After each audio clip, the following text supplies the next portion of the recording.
Today on the channel, we finish up Jack's Class Superstars Series 8 with Jerry the King Lawler, Bruiser Brody, and Big Van Vader. The spirit of Ultimate Warrior will run forever!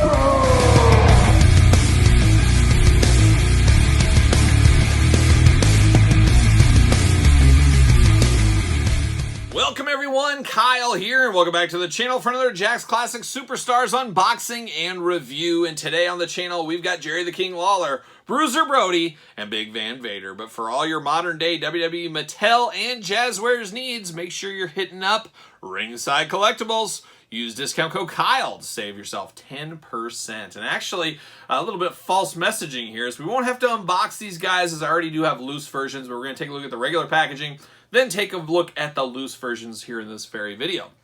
So without further ado, let's do this like we do all the other reviews on the channel. Let's take a look at the packaging, talk about it, take a look at the figures, talk about it, and see where it goes from there. Let's kick it off with Bruiser Brody, which was a major milestone in the Classic Superstars line. And one cool thing that we get with the Classic Superstars line that we don't get with our modern day WWE figures is that Jakks was able to go out and sign people that weren't under a Legends contract or weren't necessarily in good graces or a part of the WWE at all. And that's what they did here with Bruiser Brody. And they did that with the Abdullah the Butchers of the world, the Bret Harts, the Ultimate Warriors. We got figures of guys that we couldn't get with WWE, and they were okay with it. A lot has changed since then. It would be like in this modern day Elite days, us getting Demolition, Akeem, One Man Gang, the Steiner Brothers, Barbarian, Warlord. Some more of those guys, you know, that we haven't got. I guess we got Warlord, but you know what I mean. Getting some of those figures we haven't gotten in a long time, and finally into the Elite line. And unfortunately, they can't do what Jakks did, but very cool at the time to get Bruiser Brody. Now, Bruiser Brody's legend grows and grows every year. I loved watching videotape VHS copies of Bruiser Brody matches. Always the story of what if. What if he would have went to the WWF and wrestled Hulk Hogan? What would have happened? What if he would have been there at the beginnings of ECW? Because I think he would have fit in. He would have been like another Terry Funk for ECW. What if? And of course, if you don't know the story of Bruiser Brody, do yourself a favor, research it. It's one of the saddest stories in pro wrestling history. It involves murder, of course, Bruiser Brody being murdered. Just absolutely wild for sure. But to get an action figure of him, especially back in 2005, was a thing we never thought we'd ever see. Now you flash forward to 2022 that we're currently in. We got Zombie Sailor coming out with a retro version. And then we got, of course, Power Town coming out with an Elite style version. So it's looking good if you're a Bruiser Brody fan. But 2005, this was a game changer. You just couldn't believe that we were actually getting this one. So very cool history with this piece. A very cool figure as well. You do get his fur boots going on, and he does come with a steel chain as far as his accessories go. Definitely looks like Bruiser Brody. It would be a little hard, though. You take the head off, there's a lot of people that say, oh, maybe that's a wild Hacksaw Jim Duggan or Dr. Death Steve Williams. There might be some confusion with some people, but definitely looks like Bruiser Brody to me. You got his name on the side there, and of course on the other side a little glamour shot action. And the back of the package, you got the glamour shot up top, you got the tail of the tape, we got the cross sell. As you guys know, we're unboxing and doing videos on all these guys. Check out the YouTube every single Tuesday. We have a new Classic Superstars video, or much earlier if you're a Patreon member, link in the description below. UBC's warnings down low, and then the rest of the cross sell of the rest of the crew from Series 8. See what it says about Bruiser Brody here. He debuted in 1973, 325 pounds, height 6'8", finishing moves, the knee drop. And of course, the knee drop was quite the move. He does show on the back of the package here, he does have his socks all up high, as that was one of the things he was always known for, his trademark high socks. Unfortunately, we didn't get these in the final version of this figure. But very cool. And then, of course, I'm going to put him off to the side. And I got Bruiser Brody right here, ready to do business. Absolutely love the looks of this one. Feels great in hand, and the head sculpt on this just feels, it almost feels like a statue. Just beautiful looking head here. It's a long ways away from the old true effects and things we get in this day and age, but very cool look. He does have tape fists going on. Like I said, in the package, he had the fur boots, which look really good. Of course, just plain black boots here. It does come with a chain, which he would swing around from time to time. He loved weapons. He loved to bleed. He is missing his blade scars. Now, Abdullah the Butcher, one of his greatest rivals we get later in the Classic Superstars line, as a lot of you guys are probably fully aware. That figure's got some serious blade scars going on, and I can't wait to talk about that one when we get him out of the package as well. Articulation wise, we'll walk through it with the Bruiser here, same as all these guys. You get the head side to side, shoulders go all the way around. You do get a bicep cut, single jointed elbows, wrist movement as I drop the chain, back and forth as well. Same on the other side. You get the waist articulation, legs up and down just about that far, not doing any gymnastics or Spider-Man moves. Single jointed knees and then ankles up and down. So just enough to be dangerous as far as the articulation goes, if you ask me. Beautiful, nice chain here. Now, it's a chain accessory we also saw with Zeus later on, so stay tuned for that Zeus unboxing and review.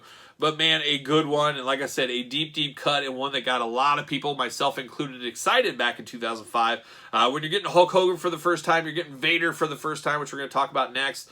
Some of that is just a pretty cool day at the office of collecting your Classic Superstars figures to get a guy like Bruiser Brody. So looking really good. I believe he is in the WWE Hall of Fame now. He went into kind of that, at the end they always have like 10 people that go in all at the same time. They don't get to talk, things like that. I think they did put him in. I could be mistaken. But a beautiful figure. Speaking of beautiful figures, how about Big Van Vader, a childhood favorite of mine? Vader, I've talked about him on the channel many a times, just a game changer. When he entered wrestling and he came out in this Mastodon helmet, it just blew little Kyle away. I could not believe what I was seeing. Just absolutely fantastic. Just fantastic. And to get that same feeling coming back with this action figure when it was released in the Classic Superstars line in 2005 was something pretty awesome. And I still love this figure to this day. But let's take a look at old Vader in the package. Look at that big old Mastodon. It's Vader time. You know how I know? It says it right there in his stomach and his singlet. I love the Mastodon helmet down below. That was a great attention to detail. Loved getting that. On the side, just straight Vader. It's not Big Van Vader, just straight up Vader. And then on the side there, you get a glamour shot of Vader. On the back, you got the cross-sell, Arrest Series 8, you got UPCs, you got warnings, and you got Vader's glamour shot, and the tail of the tape and the blurb. Let's see what it says about old Vader. Debuted in 1985, 375 pounds. Height, 6'5". Finishing move, the good old Vader bomb. Titles, WCW champion, US heavyweight champion. Favorite quote, it's time. It's time. It's Vader time. So a fabulous, fabulous looking figure here. I absolutely love it. Got it right here, of course. We'll start with this Mastodon helmet.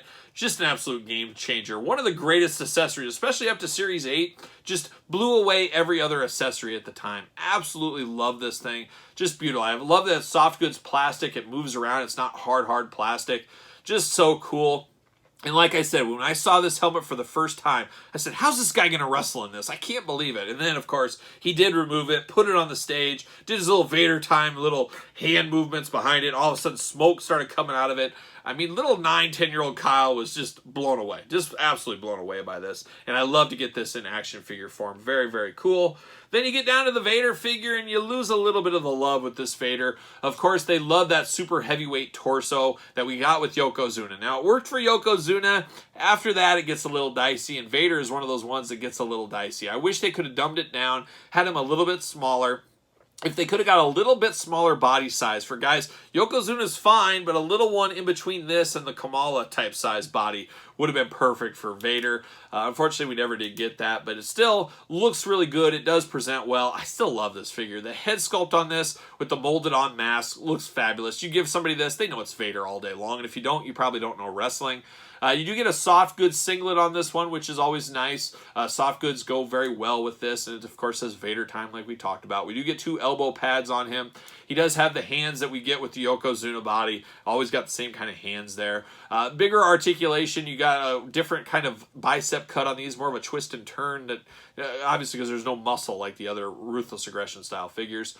You get his black tights down to his red boots. Just all around fabulous. I got a little painted on chest hair like a young Georgie Animal Steel there. Just a all around fabulous Vader figure. Looks really good with the helmet displayed on it. I mean, it just looks big and bad, and how we like to remember our Van Vader. This is how I like to think of it. I like to think of WCW Big Van Vader when he first arrived on the scene, his Japan work, things like that. When I think of Vader, that's what I think of. I don't really think of his WWF run as much. Not as many highlights as some of his earlier career stuff, but just absolutely fabulous. Love that Vader figure. One of my favorites in the Class Superstars line. Even though the body style isn't the best, still right up there at the top for me.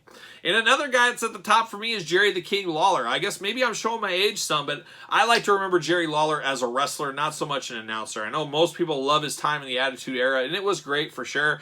But boy, I can't believe how much his announcing and things like that has overshadowed his wrestling career all these years later for the majority of fans. Now, if you lived in the Memphis area, Tennessee, all that kind of area around there, man, you grew up in the 70s, early 80s, watching Jerry Lawler, you were very lucky because, man, he didn't look like Hulk Hogan. He didn't look like that, but, man, it's just something about him. And then it transferred over to the Eric Embreys of the world and the Jeff Jarretts and the Bill Dundees. Something in the water there, I guess, in Tennessee that just some of the greatest punches, some of my favorite matches of all time came out of that area. And Jerry the King Lawler, of course, one of my all-time favorite angles, whatever you want to call it, with Andy Kaufman, one of my favorite comedians of all time, bringing the worlds together. Just absolute magic. If you've never researched that, watch the documentaries, movies, things like that about Jerry Lawler and Andy Kaufman, do yourself a favor. It's definitely worth the watch, especially any Andy Kaufman wrestling stuff footage. I was tracking that stuff down all over the place when I was a kid. Just could not get enough of it. So very, very cool time and very cool to get Jerry the King Lawler in the Class Superstars line.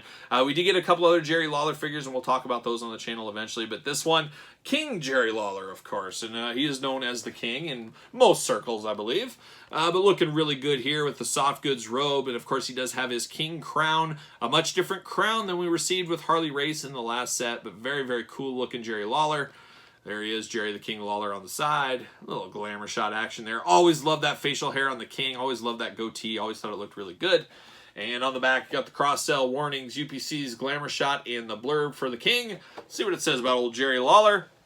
Jerry the King Lawler debuted 1970, 277 pounds, 6 feet tall. Finishing moves, the pile driver. I remember thinking the pile driver was the most lethal move of all time. I remember just thinking, oh, it's so dangerous. You can't even attempt it on your friends. And then many years later, it just became a transition move, which is the way a lot of things went, like the DDT and things like that. The fist drop, another one, another classic Lawler. Of course, the straps coming down for Lawler was one of my all-time favorite things. That's when you knew business was picking up.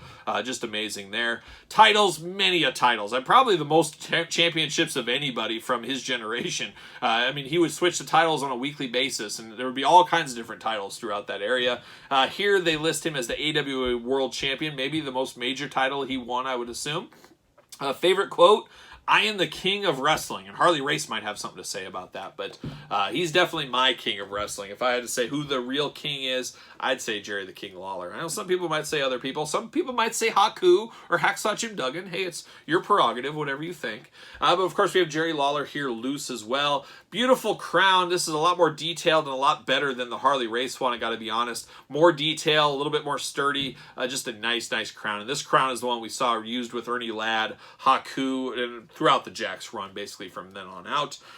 He does come with a soft goods cape, much like Harley Race. Not as detailed and nice as Harley Race, but it definitely gets the job done here. It is good. It does tie at the top. It is easily removable. Looks really nice for Jerry Lawler. And then Jerry's in his red singlet throughout. He does got the crown on his boots, crown on the side of the tights. Looking good. He's got his one strap on like a young Andre the Giant. He's ready to pull that thing down if business picks up.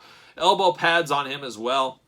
And then you give me this head all day long. You know this is Jerry the King Lawler. Even with the goatee he didn't have his entire career, especially this day and age, you still know it's Jerry Lawler. Just looks really, really good. I absolutely love this one. These are three of the best figures in the Classic Superstars line in general. Three of my absolute favorites. One of these days, we'll do a little bit more. I mean, I have did top 10 figure lists of Classic Superstars, things like that. There's so many good figures. But these three are fabulous. There's a lot of fabulous figures. There's not as much hot garbage as some people think in the Classic line. I'm obviously biased, but these are three fine examples and deserve to be in anybody's list of favorite figures from the Classic Superstars line. But what say you out there in YouTube land? What do you think of Vader? What do you think of the Bruiser Brody? What do you think of Jerry the King Lawler? Let me know in the comments down below. And then you made it this far, you might as well like the video. Give it the old thumbs up. Subscribe to the channel. Turn on the old notification bell. Follow along on social media at SirPaul64 on Twitter, Instagram, _Kyle_Peterson, ProWrestlingTees.com. Search Kyle Peterson. And then, of course, Patreon. I mentioned it earlier. Link in the description below. Support the channel over there on the Patreon, and you get access to early videos, bonus content, exclusive content, monthly giveaways. And like I said, we are months ahead on the Classic Superstars line over there on the Patreon, so definitely check that out if you are a Classics fan. So for Vader, for the Brody, for the King, I'm the Kyle, and I'll see you guys all real soon.